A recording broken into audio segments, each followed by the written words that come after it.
This year's conference brings together stakeholders from various sectors with the aim of developing an understanding of the shared strategic regional infrastructure projects. The conference will prepare member states to the attractive investment destinations through reliable and sustainable infrastructure projects. The Kenya government vision is to attain and sustain world-class roads. Basically, the Kenya government takes recognition that infrastructure is an enabler of Vision 2030. The delegates intend to unlock the potential of the region through a negotiated infrastructure master plan throughout the Eastern Africa region and understand the funding options for various projects. We are not one of the pillars, but we are the enablers of the three pillars: economic, social, and political. So basically that is where the vision infrastructure comes in to support those three pillars. We are the enablers. If it is economic, you need good roads for economic development. Socially, if you want to integrate people, if people do not visit one another, see one another, socially very important to get to hospitals, social welfare of the people. Politically, if we are a country without roads, then it becomes very difficult even to integrate the people politically.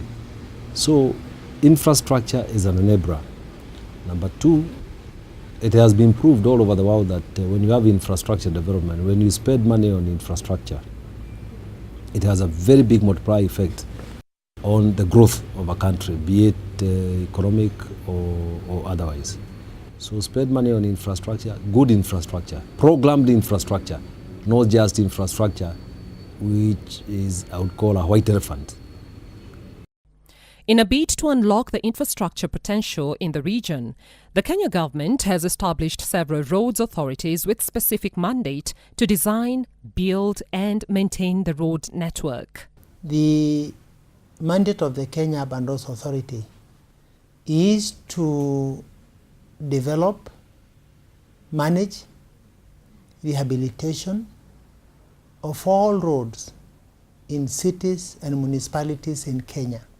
We are in charge of 46 municipalities in Kenya with 10 regions. That is our core mandate. We deal with very central issues in the country to do with the planning. For example, planning of roads, which Kura does.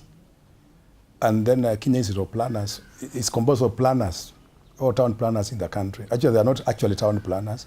They are town and regional planners, whereby we plan all our settlements, human settlement, any human settlements. We are even supposed to plan up to the village level so that we can organize all different activities are joined together, or they can work in coordination, or they are balanced in the whole country.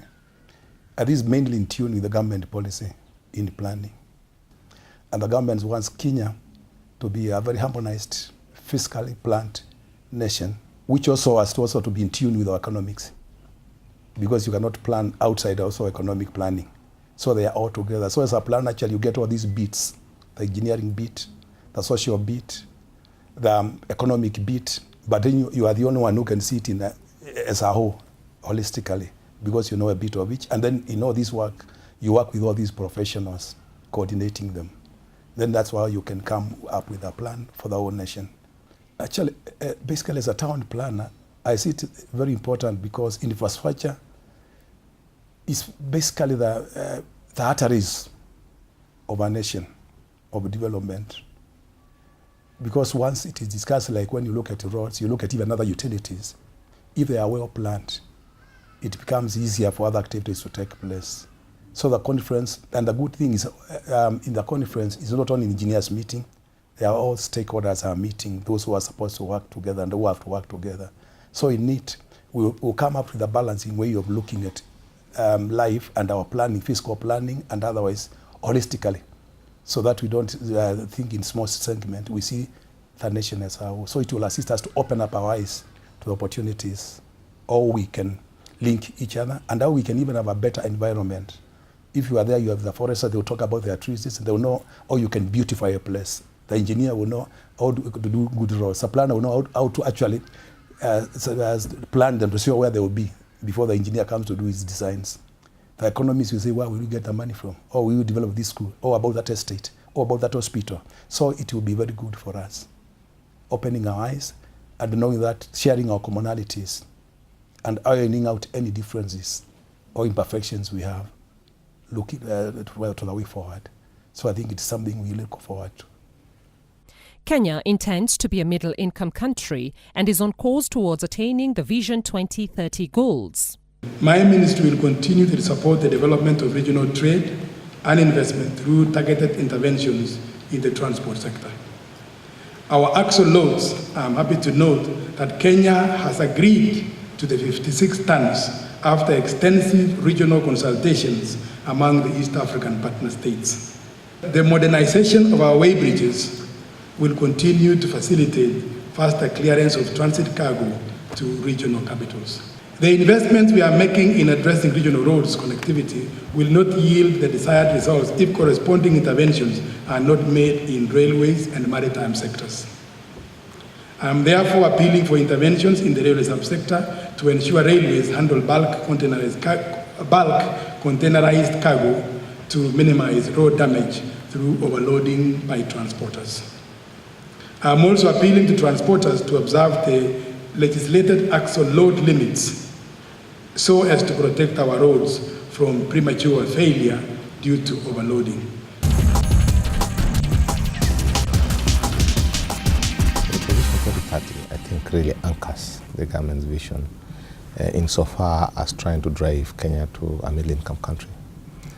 There is no way Kenya can become a middle-income country if it does not address itself to improving the existing infrastructure.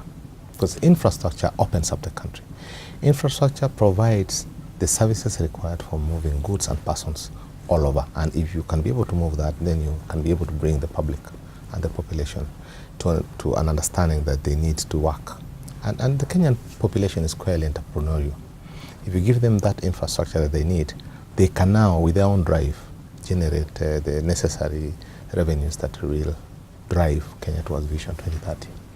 When you look at Kenya in terms of roads, the recent inventory that we undertook for what we call road reserves of greater than 9 meters, we have 160,800 kilometers, which cover literally the entire part of the country. We still have a lot of roads of 6 meters to 9 meters, the roads that used to be used in settlement areas, opening up accessibility to parcels of land. They serve the public, so we are going out as a government to also inventorize those so that we have a complete picture of the entire road network in Kenya. That picture also will give us the density. It also gives us the mapping, and that will inform the decision making on which areas do we need to address in terms of increasing the network so that we can actually give the Kenya population accessibility. The Kenya government has embarked on construction of major infrastructure projects, namely the Lamu Port project and superhighways meant to ease accessibility to neighboring countries and boost faster economic growth. This road is Cape Town-Addis Ababa corridor. So this is part of that, because you come from Cape Town to Tanzania through Arusha, Namanga, then you come to Nairobi, then you start now, you go to Ethiopia. I know that the government is doing the work to try and connect now to Ethiopia. The last projects at the end. So this is is part of that corridor. Nairobi-Thika superhighway came into being after the need by the government to address the prevalent jams that were being experienced. A lot of time was being wasted on the road. A lot of wear and tear for vehicles, and a lot of negative economic effects by the delays and the man hours that were being wasted on the road. So as a result of studies that were done, so that a solution can be gotten for these traffic jams, we ended up discovering that, or we ended up with results that required that we do something more than highway, and hence the Thika superhighway. The challenges that we encountered were both logistical and also they were mainly logistical in the sense that much of the road that had previously been left for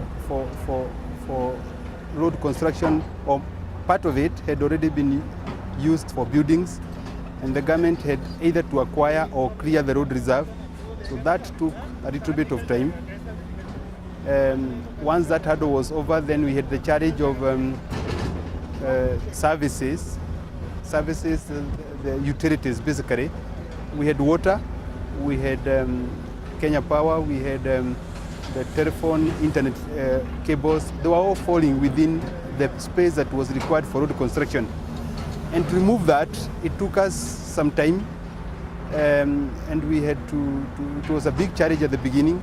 Almost the first 1 year we spent trying to clear the right of way to be able to do construction. Other minor challenges that we experienced included the climatic changes, where sometimes we experience heavy rainfall, and much of construction cannot be done in the heavy rainfall, so that again delayed us. Of course, we also had a challenge of the currency fluctuations. The project was tendered when the dollar was exchanging at 62 shillings. Now it's exchanging at around 100. So in terms of variations of price and cost of materials, cost of diesel, those are a few challenges. But all in all, we can say, having come this far, we see the end of the project not very far from here. We believe the government will be able to overcome these challenges and give the people of Kenya the project that everybody is waiting for.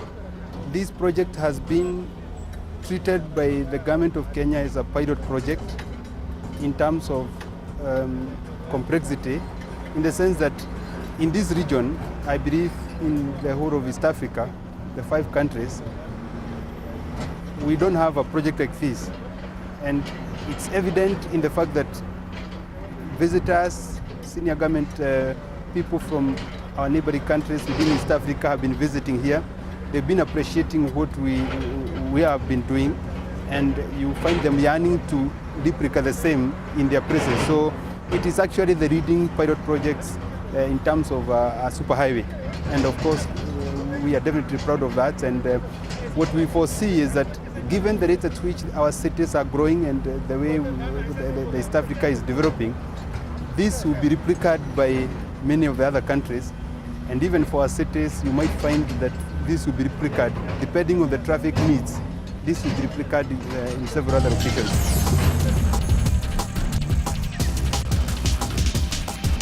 At Pangani roundabout, we have provided 2 underpass and 1 flyover, the Pangani flyover. The 2 underpass to facilitate the traffic coming from Thika to go to Forest and the Moringa Road. In this 2 underpass, we have provided around 120 meter covered portion on both the underpass, and around approaches are 300 meter. Okay, and the concrete used for this structure is M35 grade, and clear cover for the traffic in the box covered portion is 5.6 meter.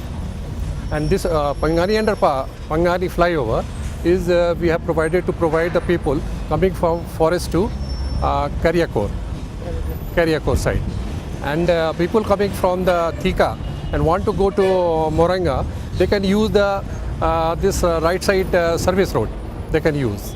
And about coming people from Forest Road to Kariakor, they can use the flyover. The structure there, I have already told, there are covered portion, some covered portion 120 meter in both the underpass, and approaches around 300 meter. In covered portion, we have used the cover type box cell is designed, and approaches we have provided retaining wall having the T-type inverted type retaining wall to in the opening portion. Actually, whatever the material they are procuring, cement, main is cement and steel. We send this for testing regular interval to the engineering college and other institution approved by the government to ensure the quality of the cement also and quality of steel also. Sometimes the third party, we are giving this material to third party also So we get an independent report. That report just to confirm whatever we have already done in other sources. So by this we are doing quality control for steel and cement. And for daily quality control, our engineers are there. They are regular basis. They are inspecting the work so that the work is executed as per the approved drawing and design. Relevant research will be jointly undertaken to seek quality infrastructure that promotes optimal regional socio-economic and political integration and ensure faster movement of goods between the member states. During the conference, we expect the delegates to discuss how they are going to unlock the potential of the region through a negotiated master plan, so that goods can move from the port smoothly to any of the regions. We realize there are areas in these countries in the region where the roads are impassable, and it will make no sense if you develop one country up to a certain point and then when you go to the other countries, goods can't move. So that is why we want to agree how we are going to develop roads in these regions so that goods can move all over their countries without any problems.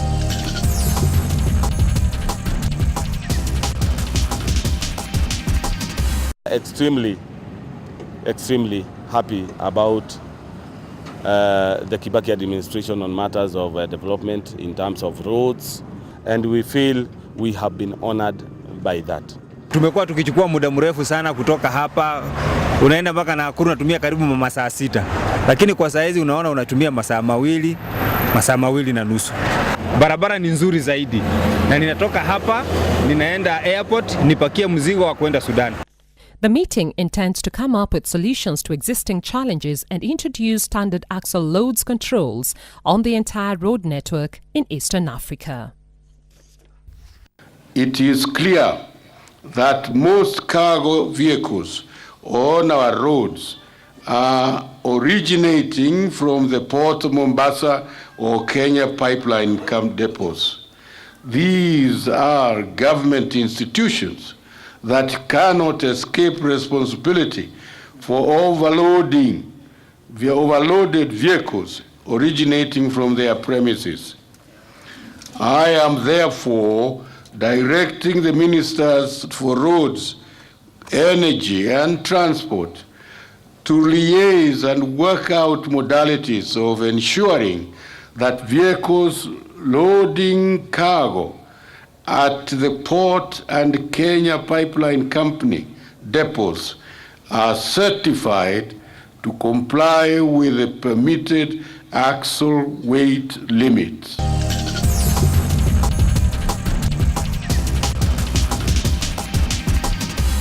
This conference provides a platform for us to, 1, brief one another on ongoing infrastructure works, share our plans for the future, 3, expand our areas of cooperation and benchmarking with one another, and 4, provide a peer review mechanism for the region, among others. This therefore demands that we benchmark our infrastructure with global standards in terms of access, reliability, and most importantly, efficiency. As the East African community leads into more and more integration, the one thing that will truly bring our people close is infrastructure, especially transport and communication infrastructure. In the long run, this will enable us to fully harness the vast economic regional potential. Those responsible for planning and implementation of infrastructure projects have to think and act in unison across the region. And those are the ones who are sitting here. We have participants from several regional countries. These are the ones who plan and implement infrastructure projects.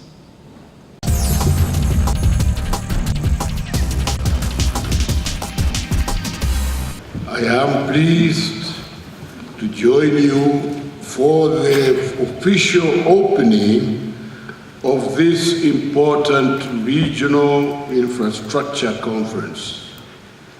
We need to accelerate investment in infrastructure development in order to transform our region into a globally competitive market that is able to attract increased investment.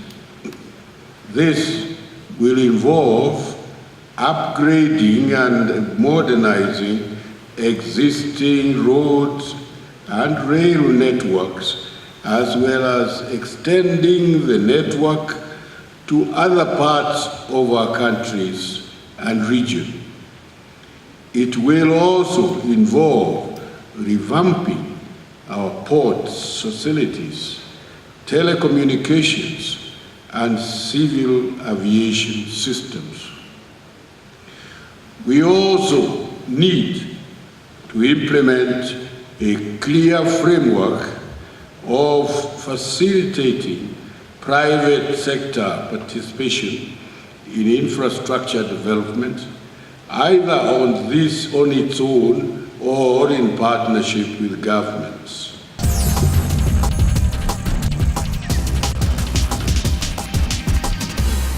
His Excellency is going to cut the tape and then unveil the documents which are in there for all of us to view.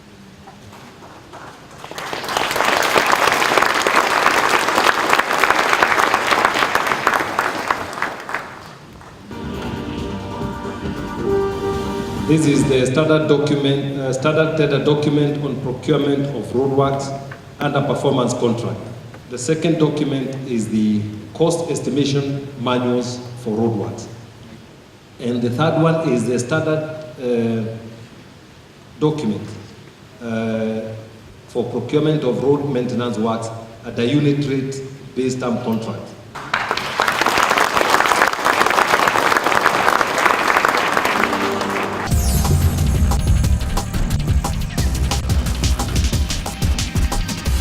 And it is very important, it is very, very important to take your neighbors along, especially as a region. The benefits of Uganda having good infrastructure, Kenya having good infrastructure, Rwanda and Burundi having good infrastructure.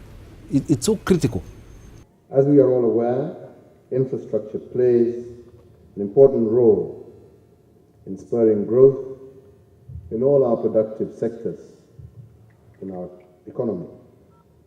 An efficient, cost-effective, and reliable infrastructural system is vital for the creation of a vibrant and competitive private sector.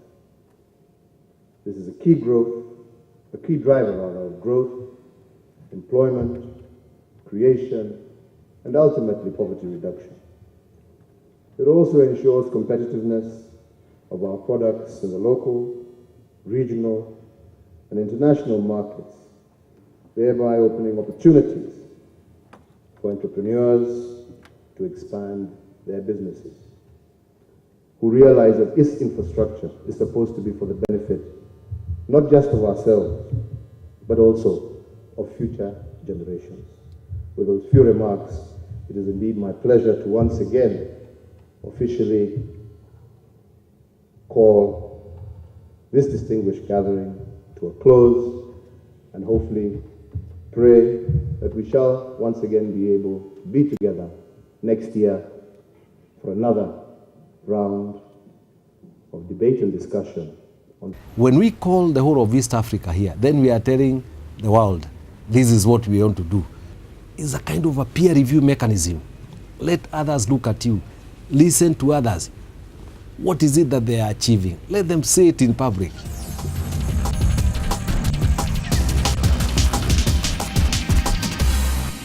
The conference theme is Good Infrastructure, Better Life. This information is sponsored by the Ministry of Roads.